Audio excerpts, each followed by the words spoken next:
Hello and welcome back. In the last video lecture, we have seen that finally the entire memory is partitioned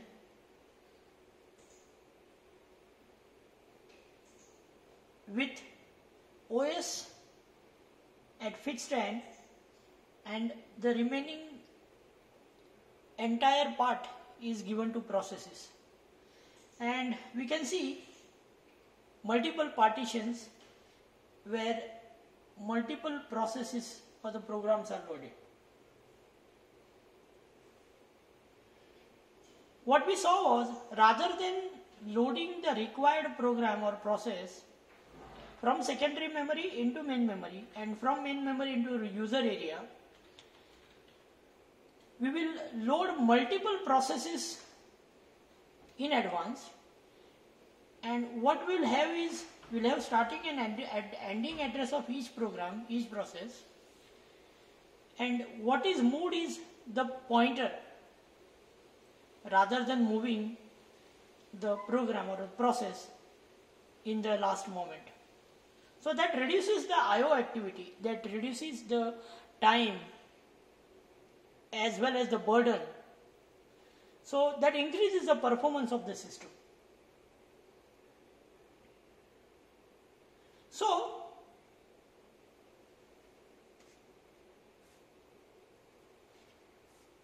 to put it in precise words, memory is partitioned into fixed number of multiple partitions. You'll find multiple partitions in user area, you'll find multiple partitions of fixed size. Every partition is of fixed size. So we can load multiple processes in each partition, where every partition will have a process, and this every process that is to be taken up for execution will have a base register, base address, as well as the limit part. So here I said the starting address and ending address. So once I do have an ending address which is based on the size of a process, the address where the process actually last instruction is loaded will give you a limit of or the maximum size of the process. So from this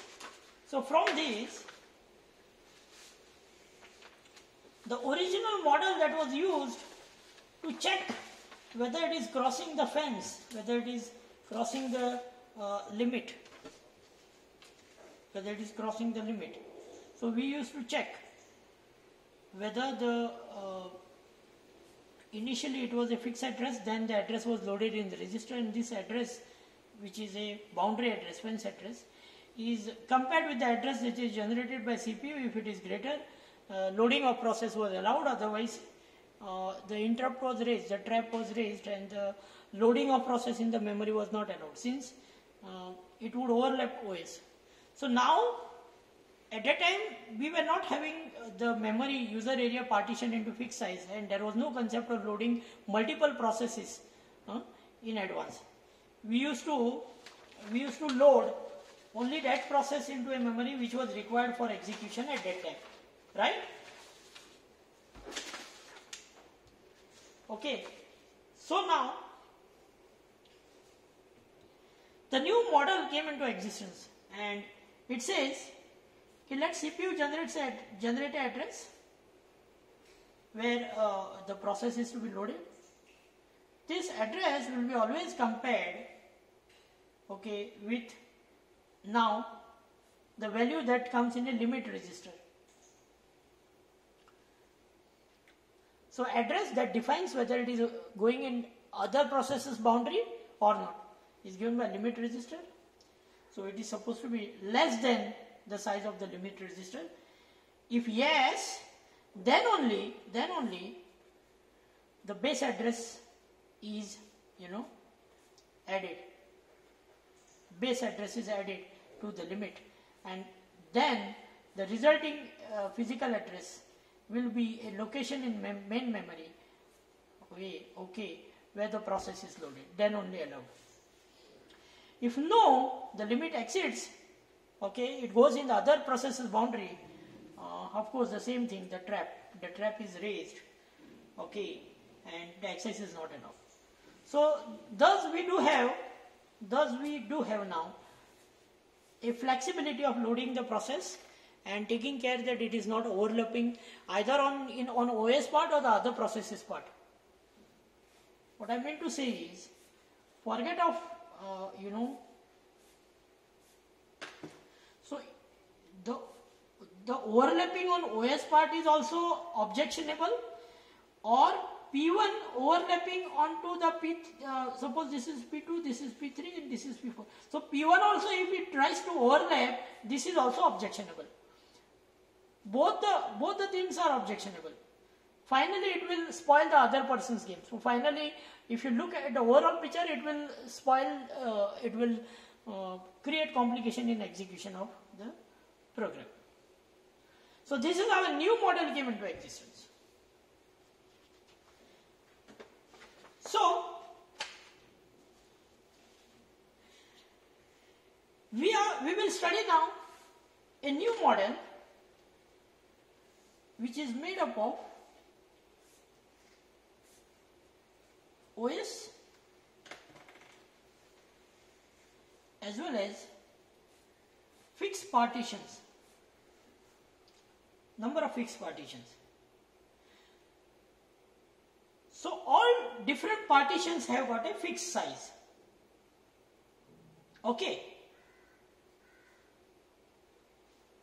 So what is wrong with this now? So number of partitions defines the degree of multiprogramming. So this was the first multiprogramming model which allowed multiple processes to be loaded in the memory simultaneously. So this was the first model which was termed as multiprogramming with fixed partitions.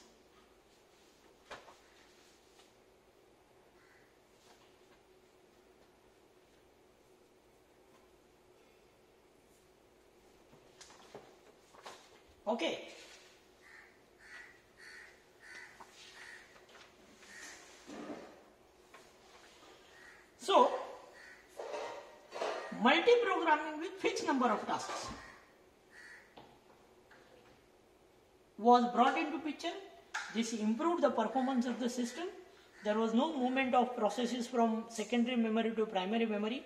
Processes were brought into the memory in advance, and the movement was taking place only with respect to the fence address and limit address, as we have seen. And it was verified whether it is it is not crossing the limit, then the loading of the process is allowed, and that is how the memory protection was taken care of. But there is still some problem with this model. And what is that model? Suppose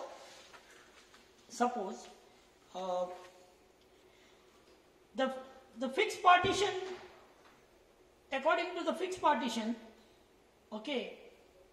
if we try to allocate memory to a process,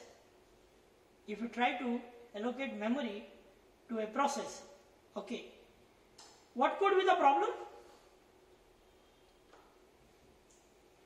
The three different methods which were used,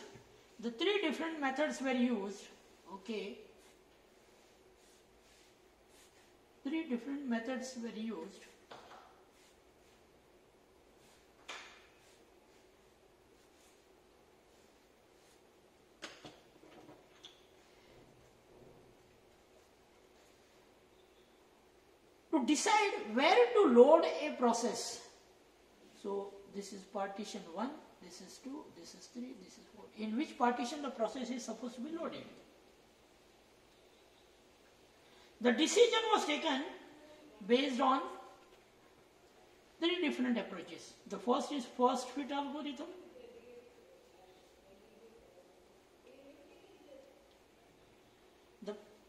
The partitions are fixed. Partitions are fixed. Okay. And it used to waste lot of memory. Like if all the partitions are of suppose say 100 MB size, and I do have processes like 40 MB, 60 MB and 20 MB. So 40 MB, 60 MB and 20 MB. So I'll see here 60 MB is the waste. I can see here 40 MB is the waste. I can see here again 60 MB is the waste. 80 MB is the waste. So this way, this fixed size memory partition technique was although useful in multi-programming, is not that much good because it used to waste lot of memory. Either we go for first fit approach, or we may go for best fit approach. So we'll learn what is this, or we may even try the worst fit approach. Okay. So it was not like, can we have rather than MFT fixed number of tasks, it was thought to have variable tasks. So a jump was taken from MFT. So what was decided? Let the size of the partition be variable. Let the size of the partition be variable. So OS and the remaining partition will be decided based on the size of process. So MVT came into existence instead of MFT because MFT used to waste lot of memory. Memory is precious because the size of main memory, what we are talking about, is always limited. So now all these three algorithms were tried and tested using MVT, and let's study this in more detail. So now let's consider one example. Okay. Let's consider one example.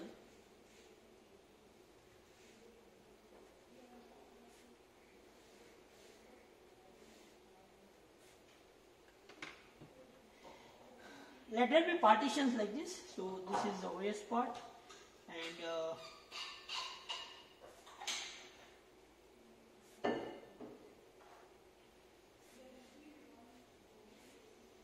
so let the size of the partition be 100, 40, 60, maybe again 100, maybe 20, maybe 50. Suppose I want to bring in, we'll try to study the first fit algorithm. Let's consider these as variable partitions, MVT. Okay, and let's consider we want to bring in a task of size 50 KB. Let this be the size. Okay. First fit algorithm says you pick up a task that is to be allocated to memory and you try to allot that partition which is the first available biggest partition. So obviously the first partition is of 100 KB size, and yes, according to the first fit algorithm, it is possible that P1 will be allowed. So what is the wastage? 50 kilobytes is the wastage. Okay. What is the best fit? Now what we are looking into? Now we can see that 50 KB of memory goes into waste. And since this 50 KB is going into waste, it is not possible that we can allow some other process to come and sit in this partition. This is a total waste. It can't be given to some other process now. So this problem which is arising is defined as internal fragmentation.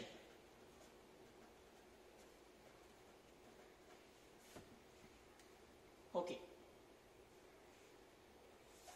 So that is what is happening. If we go by first bit algorithm, the chances of internal fragmentations are there still. So in comparison to fixed partition, here we'll see less of the memory wastage, but still there is a memory wastage, and with first algorithm we can just learn that there is something called as internal fragmentation happening. So we'll go by the second algorithm, best fit algorithm. What does best fit algorithm says?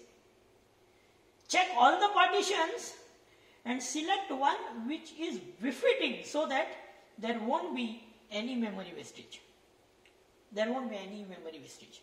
So what I can do is, I will consider again the same 50 KB,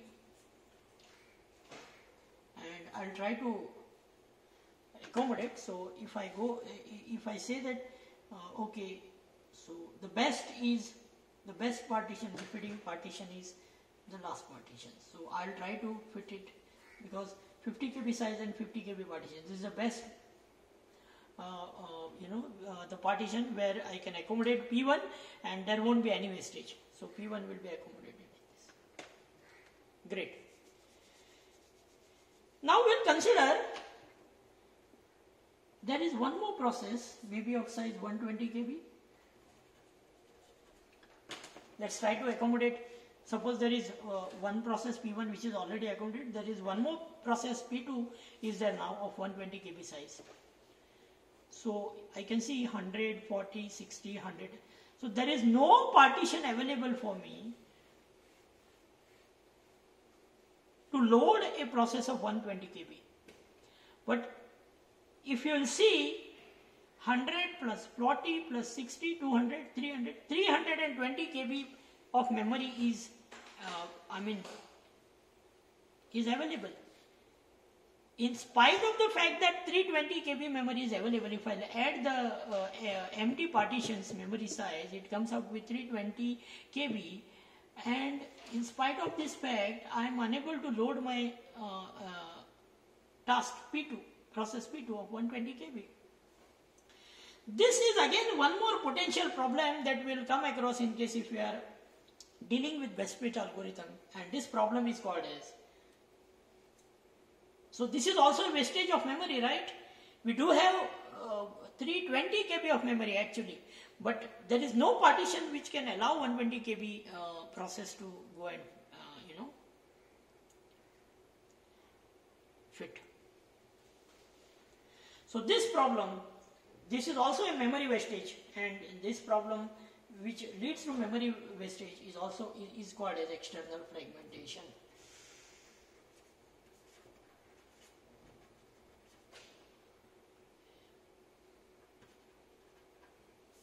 This is external fragmentation.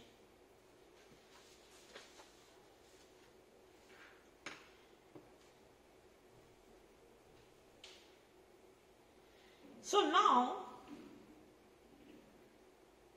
now, if I'll compare fixed partition with variable partition, with fixed partition there was no additional maintenance of additional information was required, because fixed partitions are of fixed size. But another problem with variable partitions, MVTA style of memory management, is OS also needs to maintain the information like how many partitions are there. OS needs to maintain what is the size of it, what is the size of each partition.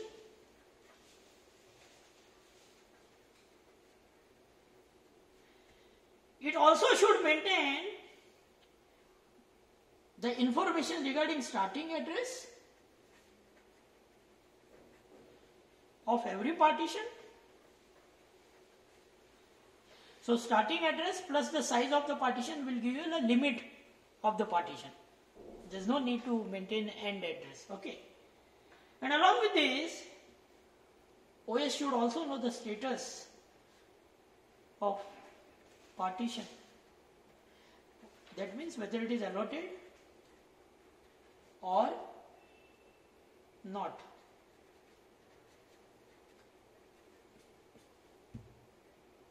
So, see, we have moved from MFT fixed task to variable task. Memory fixed task to memory variable task approach. Comparatively, if we will compare with MVT, okay, lot of memory wastage was happening. We have managed to, as we have seen in best fit, okay, we have managed to save the memory wastage. So it is good that lot of memory wastage is not happening so far as MVT is concerned. But in addition, if we try to use MVT, we need to maintain this information and keep track consistently. So the housekeeping work increases. We need to maintain a table where this information must be loaded and updated continuously. So, although MVT has solved our problem of memory wastage, due to internal and external fragmentation, that was also of not so great use. That was also of not so great use. Okay. So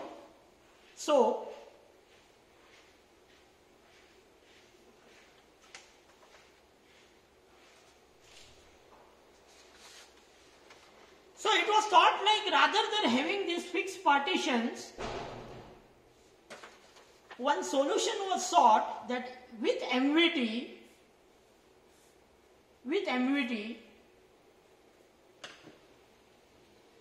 in case if there is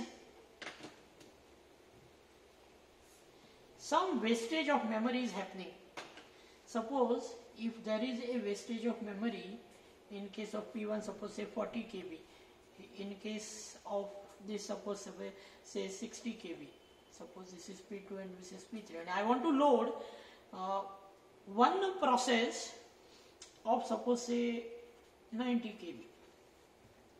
See the situation. Partitions are variable, I can move them, but the problem is if I go by fixed partition, the problem is until and unless, maybe this is of 100K size, but until and unless P1 gets out, I cannot load one more P4 suppose say of 90K inside. But if you will add the memory which is not under use, 40K by wasted by P1 and 60K wasted by P3, it contributes to 100K. So actually there is a space, but since the space is not available as a continuous single partition, I am unable to load my P4 process. So what is the benefit of having MVT? It is possible that we can push P2, we can push this P3 again, and we can bring this 40 and we can form a continuous block. So you will get P1 here and P2 here as well as P3 here, and a continuous block. We can form a continuous block of empty space of 100K. So 40K, once I push this P2 okay, 40K space will be created here. Once I push P3, 40K empty space will be added with this 60K, and what I will get is 100K. So now in this case P4 can be loaded in this last partition. So what we have done? Taking the benefit of variable partitions, first what we did?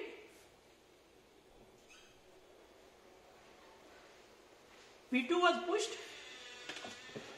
40 kb which was vested by P1 is here now.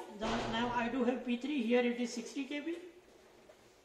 Now here I got 40 kb, and in the third instance when I push P3,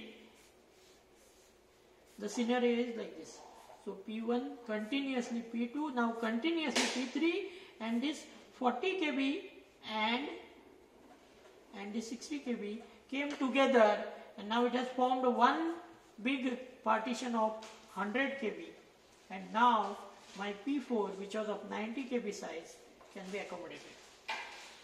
So taking advantage of variable partitions, what we did was we have pushed the processes, and we have managed to bring the bubble at all the bubbles at one place, and this process is called as memory compaction.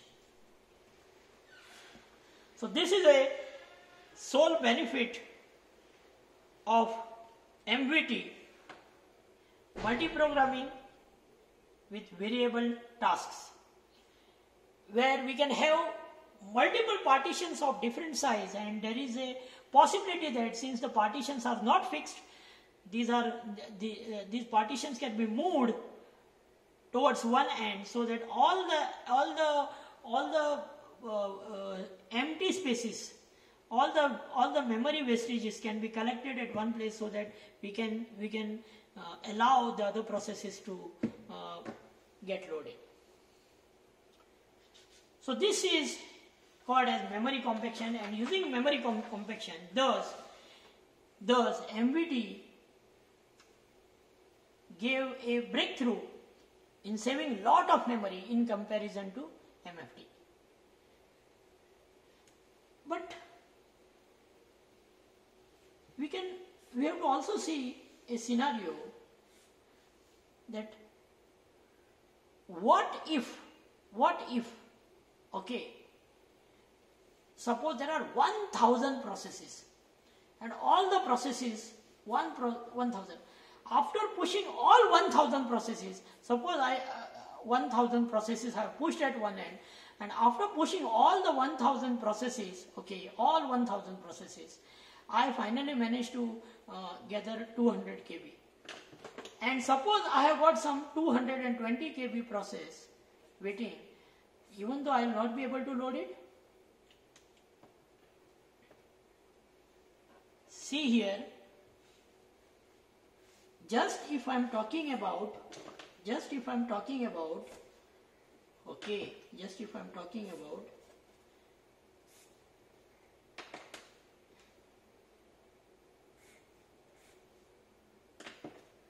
movement of, suppose P1, the entire partition is suppose say 100 kb, and P1 is suppose say 80 kb, and there is a 20 kb wastage, and now suppose this is P2, and P2 is suppose 60 kb. Okay, fine. In order to move P2 up, I should know the limit of P1, starting address of P2, and accordingly I have to do a lot of computation in order to just remove this bubble, so that P1 and P2 are attached, so the bubble comes at the other end.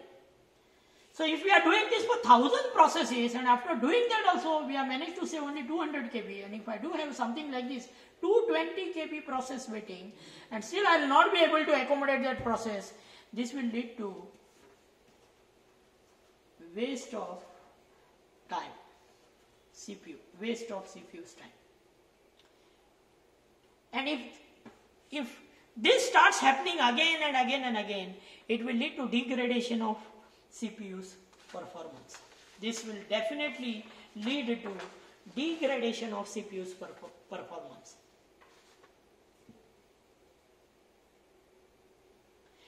So what it says that if the size of these partitions, that is if there is an internal fragmentation happening and the size of this, the empty spaces which are there in between is very small, then it may be like the effort, maybe like the actual size of the partition is, the free space is 10 KB, but the efforts that are required to push the processes may be worth 100 KB.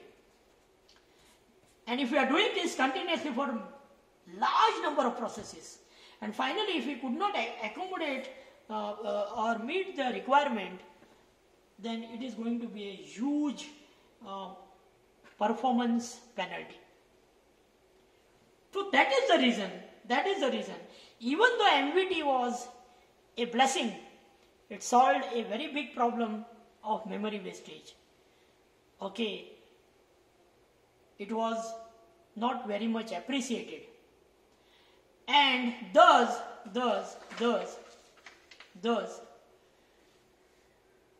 all the system architects thought of moving ahead with some new technology, new idea, which will not only save the wastage of memory, but even it will not incur performance penalty. And something called as paging came into existence. So that is all in this video lecture. In the next lecture, we will learn more about paging. Thank you.